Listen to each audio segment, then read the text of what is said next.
Alright, what's going on, guys? Trey back again, here to bring you another video. This one's going to be talking about the Strikeforce Grand Prix Finals. So this will be a review of the fight. If you guys are looking to watch the fight video, it is up right now on, I believe it is called Next Fight Video. You can Google it. Let me see here. I'll just Google it for you real quick so I can tell you.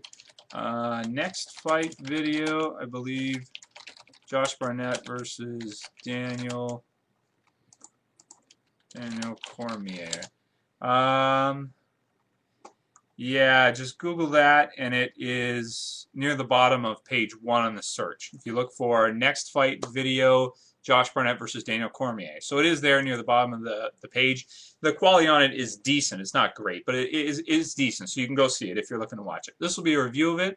Will contain spoilers if you haven't seen the fight. So, I was so excited when I heard that that Strikeforce was doing, this Grand Prix, this tournament. I remember when they started the tournament, you had all the heavyweights come out onto the stage, just like in the old Pride days. You had the pyrotechnics. They all stood up there as they were announced and everything. We had Fedor, greatest of all time.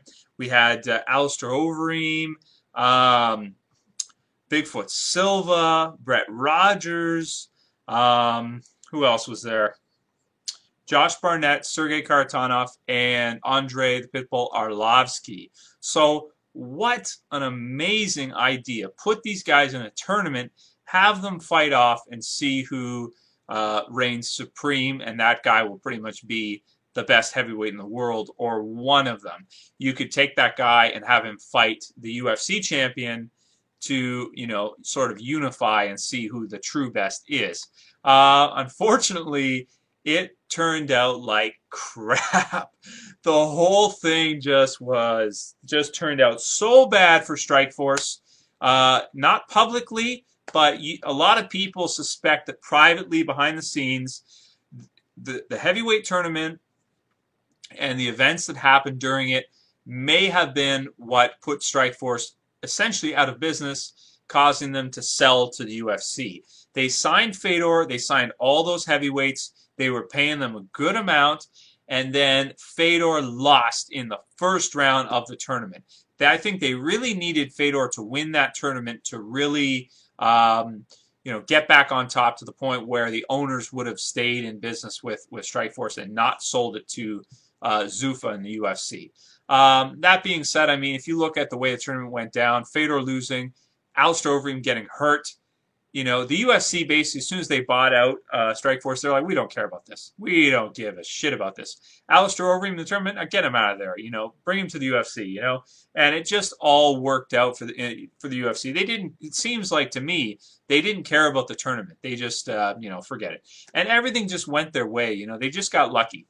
And they, basically the tournament just ended up ending in such a way that you could have never anticipated. I mean, who would think that at the beginning Fedor would lose right away? Like, nobody would have thought that. He was the favorite. He was supposed to win the whole tournament.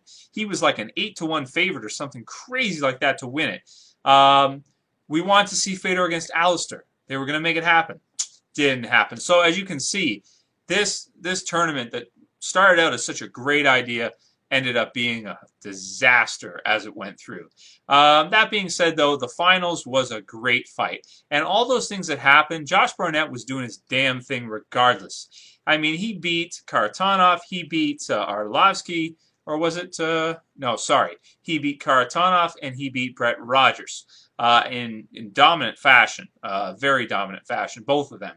I mean, Josh Barnett's a monster. Like they said at the when they were announcing it, he hadn't lost in something like 6 or 7 years or something crazy like that. Former UFC heavyweight champion, beat Randy Couture back in the day to win the title. Had some problems with juice and stuff like that. Man, but a legendary heavyweight, one of the best fighters in mixed martial arts history, bar none. If you make a top 50, you have to put Josh Barnett in there somewhere. Went into this fight as a favorite. I thought he was going to take this. I really did. I thought, Daniel Cormier, yeah, he's very talented, probably the best wrestler in MMA, period, or at least has the best credentials of a wrestler. But he just broke his hand, okay? He's coming back after breaking his hand against that humongous jaw of Bigfoot. Goonie Google, and you'd expect that coming back from that, his hand, and everything, and knowing that he's probably going to have to, stand with Barnett most of the fight because their wrestling will almost counter each other's. Um, Through training, I mean, you just assume that Barnett would take this fight. It just seemed to me like he would. But obviously, Cormier, man, what a tremendous athlete, a tremendous talent in mixed martial arts. I mean, he kind of came out of nowhere. Came in as an alternate for the tournament, beats Bigfoot, and then he comes in and beats Josh Barnett to capture the Strikeforce heavyweight Grand Prix title.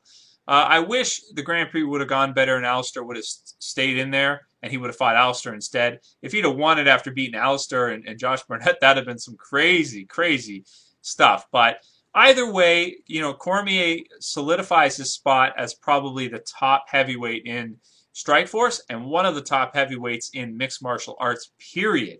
I think now that he's beaten Barnett, you have to put him in the top 5 mixed martial artists heavyweights in the world. I mean, who do we got? We got Junior Dos Santos at number 1 because Alistair Overeem, popped on a steroid test. Alistair Overeem, we don't know his future and what's going to happen with him. He could be out, man. Like, he could be out, period. Like, Zuffa and the UFC, they hate it when guys pop on steroid tests because it screws up their whole business. Josh Barnett put Affliction out of business because he failed the juice test. It's really bad if someone fails a juice test, and it can affect Zuffa big time. So I'm not sure if Alistair is going to be still around. I'd still put him at number 2, even without the juice, but his future is really uncertain at the moment. And then 3, 4, and 5. One of those spots has got to go to Cormier. If you want to put him at number 3, I wouldn't argue with you. If you want to put him at number 4 or 5, him and Kane got to be probably back-to-back, somewhere in there, Frank Mir in there, and that's your top 5 right there, I'd say. Josh Barnett, I still want to see him in the UFC. I still want to see him transfer over. Now, will he, like I was saying just a second ago, steroid, stuff is really, really bad for a fighter's reputation. If you test positive on any of the tests, it is really, really bad for your career. Dana White, the Fertittas, we all see how pissed off Dana White is about Reem. He refuses to talk about it. For the most part, he refuses to talk about it. He won't do it. That's how mad he is because he knows that he's going to lose a lot of money simply because Alistair Overeem decided to do that because people wanted to see that fight go down. Will he sign Josh Barnett to a UFC contract again? I don't know. Now that he's lost to Cormier, the UFC might just say later because now we know that he's not a top heavyweight. If he won the tournament, they'd have no choice. They'd have to bring Barnett in. But now that he didn't and he lost to Cormier, I wouldn't be surprised if Dana White and the Fertittas just said later, we don't need you. Because, again, if you take him on, it's a risk. If he tests positive for steroids again, it screws up your card, one of your cards that you've got him on for a fight. So that's that. I don't know if we're going to see him. Cormier, obviously, we're going to see him in the UFC. No question about it. I wouldn't be surprised if he became a champion. I'd like to see him fight Junior Dos Santos. I think that would be a good fight for him. A lot of people are going to say, "Oh, Josh Barnett's not that high up on the list, yada yada. He's got to beat somebody more noteworthy first." I disagree. I think that Josh Barnett's one of the best in the world, no question about it. I think that if Daniel Cormier fights JDS right out of the gate, let's say JDS beats Frank Mir, and then 6 months from now or whatever needs an opponent. Get Cormier in there right away. I don't even care if he fights anybody else. He doesn't have to fight anybody else in the UFC. Just get him in there to fight JDS because here's the thing. Cormier's wrestling, he might be able to take JDS down, and if he can beat JDS. He really can. So, and he's really tough. His defensive boxing and everything, his stand-up is amazing. His angles are awesome. He throws hard, really hard. Even after breaking his hand, he throws freaking hard as hell, man. Crazy. And, I just can't wait to see him in the UFC. Who's he going to fight next for his last fight? There's going to be apparently one more fight for heavyweights in Strikeforce, and then that's it. I think, personally, this is what I'd like to see happen. I'd like to see them scrap that final fight. Forget about it, man. We don't need it. What do we need that final fight for? We don't need it. Get rid of it. There's nobody else in Strikeforce really that I'd be interested in seeing fight Cormier. Well, maybe like Kharitonov or somebody, but just put him in the UFC, get him in the top 5, take the heavyweights, move him over, because it's kind of pointless at this. It's a sinking ship. You know it's going to go down.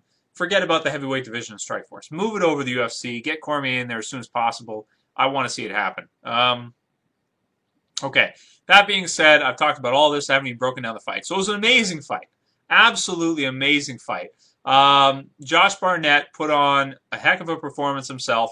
Some people might say they're disappointed with it. I wasn't. I thought that he did a very good job, and Cormier just outclassed him in every aspect. I mean, Cormier's, obviously we knew his wrestling was going to be, the best we've seen. We knew that, you'd have to give the wrestling advantage to Cormier. You can't give it to Josh Barnett. But a lot of people thought, just like I did, that Josh Barnett's experience in mixed martial arts could play a factor.